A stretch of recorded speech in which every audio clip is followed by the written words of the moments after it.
राजा आ जाइए।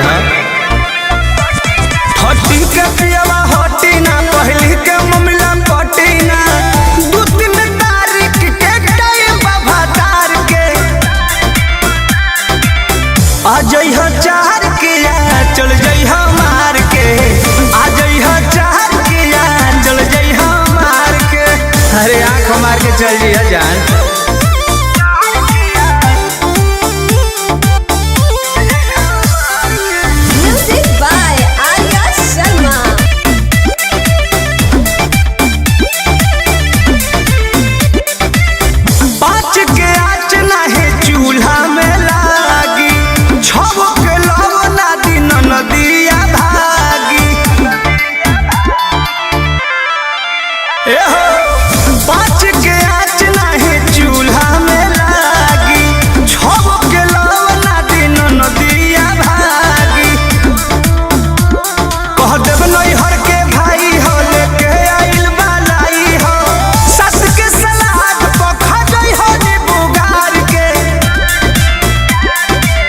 आ जाइए 4 के चल जाइए मार के आ जाइए 4 के चल जाइए मार के।